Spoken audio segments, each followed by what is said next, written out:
आज नाहन के लिए बड़े गर्व की बात है। नाहन के सुशांत चौहान ने यूपीएससी जैसी कठिन परीक्षा को पास कर अपना पूरे देश भर में लोहा मनवाया है। आज सुशांत से अमर उजाला टीम मिलने पहुंची है। जानते हैं सुशांत ने कैसे इस परीक्षा को पास किया है और अन्य युवाओं को किस तरह से प्रेरणा देते हैं। जी सुशांत, बहुत बहुत बधाई सबसे पहले तो आपको इस परीक्षा को पास करने के लिए। धन्यवाद सर। क्या कहेंगे इस परीक्षा को पास करने के बाद कैसा लग रहा है?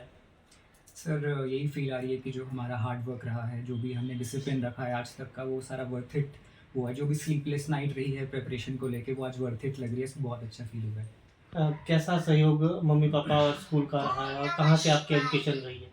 सर मेरी एजुकेशन 10th तक एसविन पब्लिक स्कूल से हुई है। उसके बाद 11th-12th बिकॉज़ मैंने स्ट्रीम चेंज किया था, ह्यूमैनिटीज़ रखा था, तो वो बॉयज़ स्कूल से हुआ।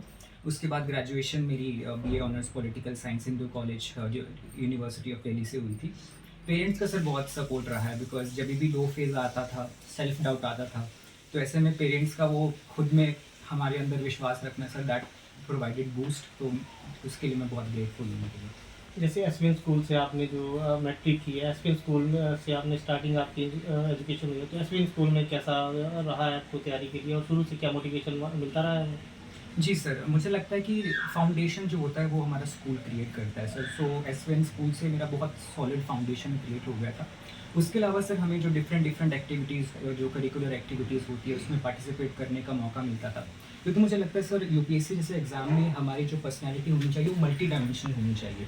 वो डिक्लेमेशन, पेंटिंग कॉम्पिटिशन, तो उसके लिए मुझे लगता है जो अपॉर्चुनिटी उधर से मिलती थी, तो उसने बहुत इंपॉर्टेंट रोल प्ले किया है सर। जी, जैसे कि आप खुद ग्रामीण परिवेश से रहे हैं, तो ग्रामीण बच्चों के लिए क्या प्रेरणा इसमें देंगे? उनको क्या मैसेज आप देंगे? सर मैं ये कहना चाहूँगा कि अपने ऊपर विश्वास रखें और ड्रीम बड़े देखने से बिल्कुल भी डरे ना, बिल्कुल भी झिझके ना। अपने खुद में विश्वास रखिए और अपना हार्ड वर्क करते रहिए, कंसिस्टेंसी रखिए, तो कोई भी एग्ज़ाम कहीं भी से भी, चाहे वो अर्बन एरिया से हो, चाहे वो रूरल एरिया से हो, आप क्रैक कर सकते हैं। जैसे यूपीएससी एक बड़ा टफ एग्ज़ाम माना जाता है, तो इसके लिए शुरू से ही लगता है कि नहीं बड़ा टफ है, तो हम कैसे तैयारी करेंगे? तो आपने कैसे स्ट्रैटेजी बनाई, कैसे उसको पार किया? सर मुझे लगता है कि प्रॉपर स्ट्रैटेजी बहुत इंपॉर्टेंट है सर। तो मैं प्लान्स बनाता था मंथली कि मुझे कितना टारगेट अचीव करना है। वीकली प्लान्स होते थे मेरे, डेज़ के प्लान्स होते थे मेरे। So that is the first factor sir. Second factor मुझे लगता है कंसिस्टेंसी बहुत ज़रूरी है सर। ऐसा नहीं है कि हम एक दिन पढ़ रहे हैं और फिर 4-5 दिन नहीं पढ़ रहे हैं। तो हर दिन पढ़ना है, बीच में आप संडे का ब्रेक ले सकते हैं बिकॉज़ हम ह्यूमन्स हैं, मशीन नहीं है। सो 7 टू 8 आवर्स अ डे मुझे लगता है इज़ मोर देन सफिशिएंट इस एग्ज़ाम के लिए। उसके अलावा सर वो एक अंदर से डेडिकेशन होनी चाहिए, एक अंदर से लगन होनी चाहिए कि हमें एग्ज़ाम परस्यू करना है। तो अगर वो डेडिकेशन है तो एनीथिंग इज़ पॉसिबल सर। क्या इसके लिए कोई आपने कोई अलग से कोचिंग ली है? क्या किसी और का मार्गदर्शन भी किसी का विशेष इसमें रहा है आपके लिए? जी सर, मैंने अपने कॉलेज के लास्ट ईयर में कोचिंग की थी जनरल स्टडीज़ के लिए दिल्ली के ही एक इंस्टीट्यूट से। उसके अलावा सर मैंने थोड़ी टेस्ट सीरीज़ ली थी फॉर माय आंसर राइटिंग और ऑप्शनल के लिए वहाँ से वो कंसीडर किया। जी। माता-पिता का कैसा सहयोग रहा है और जो आपके रिश्तेदार हैं उनका कैसा सहयोग रहा है? क्या इसके लिए कभी कोई ऐसा भी मौका आया ज़िंदगी में कि आपको कोई कार्यक्रम जो है अवॉइड करना पड़ा जिसमें आप पार्टिसिपेट नहीं कर पाए? जी सर, बहुत से एनुअल फंक्शंस होते हैं हमारी फैमिली में जिसके लिए हमको बहुत बेसब्री से इंतज़ार रहता है। बसेरा होता है कटोला में, सो वो मैं बिकॉज़ इस बार नहीं अटेंड कर पाया था बिकॉज़ मेरी मेंस की प्रिपरेशन थी। तो मुझे लगता है सर कुछ भी चीज़ अगर हमें अचीव करनी है तो सैक्रिफ़ाइस तो वो चीज़ माँगती है। सो वो सैक्रिफ़ाइसेस किए, सो उसकी वजह से ही मुझे लगता है कि आज this was possible, so that is the thing. अन्य बच्चों को जो है आप क्या संदेश देंगे इसमें? सर बस मैं तो ये कहना चाहूँगा कि आप खुद में विश्वास रखें।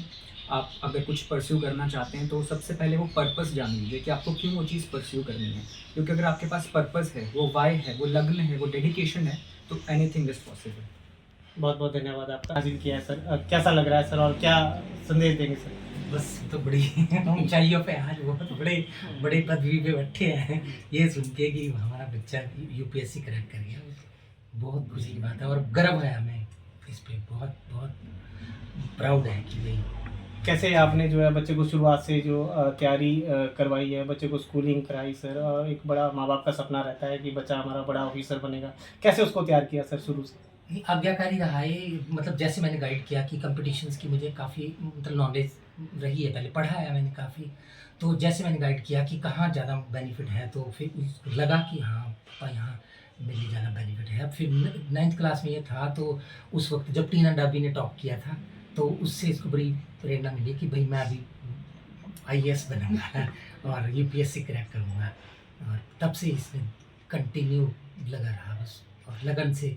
और मतलब इसने कोई फालतू आदतें नहीं पकड़ी कि भाई जैसे बेकार की आदतें या टाइम वेस्ट करना, वो नहीं, बिल्कुल नहीं। अपने काम से काम, बिल्कुल, कि डेडिकेशन जो ये बोलता है उसके हिसाब से उसने पढ़ा। तो बस जैसे कि आप खुद सरकारी क्षेत्र में कार्यरत हैं, तो आप कैसा देखते हैं, क्योंकि सरकारी क्षेत्र में आपके बच्चे ने सबसे बड़ा पद हासिल किया है, तो कैसे देखते हैं इस चीज़ को? अच्छा लग रहा है, बहुत बहुत बड़ी बात है। और सरकारी क्षेत्र में सेवाओं का भी मौका मिलेगा जहाँ भी, तो ये पीछे नहीं हट करेगा उस हिसाब से।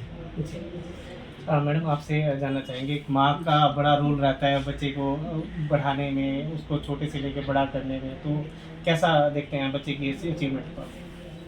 आज मैं बहुत खुश हूँ, मेरे बच्चे की मेहनत रंग लाई। आपके राज्य की खबरें, आपके शहर की खबरें सबसे पहले जानने के लिए देखते रहें अमर उजाला। चैनल को सब्सक्राइब जरूर कर लें और पाएं हर अपडेट।